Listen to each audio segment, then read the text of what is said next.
রাজ্য সরকার পাম্প অপারেটরদের 15% মজুরি বৃদ্ধির ঘোষণা দিয়েছে 2022 সালের ডিসেম্বর মাসে, কিন্তু পুর নিগম সহ একাধিক পুর পরিষদ এলাকায় তা আজও কার্যকর হয়নি।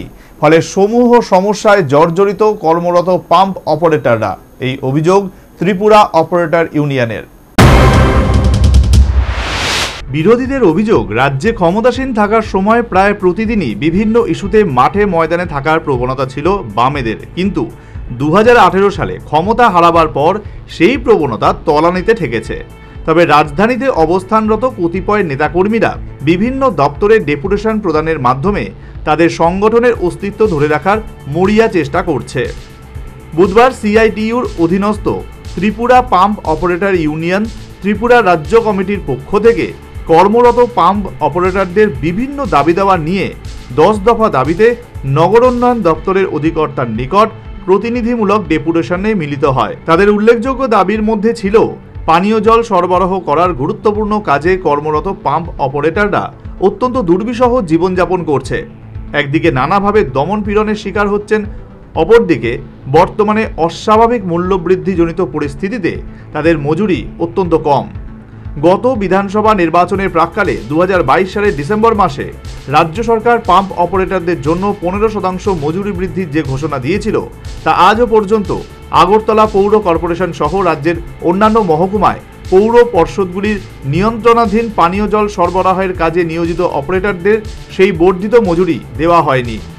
এই অভিযোগ বাম শ্রমিক নেতা তপন দাসের।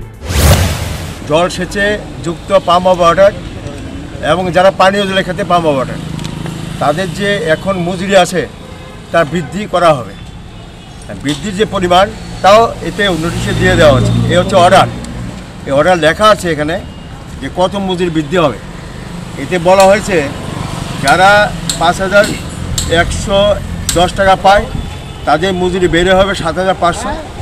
যারা 4,710 টাকা পায় তাদের মজুরি বেড়ে হবে 7,000।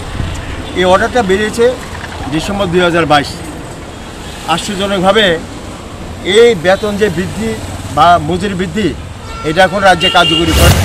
সেই সাথে তিনি বলেন, পাম্প অপারেটরদের কাজের কোনো সময় নির্দিষ্ট নেই, নেই ইপিএফ, ইএসআই, গ্র্যাচুইটি, কোনো প্রকার ছুটি ইত্যাদি সামাজিক সুরক্ষার ব্যবস্থা, নেই কাজের প্রয়োজনীয় সরঞ্জাম।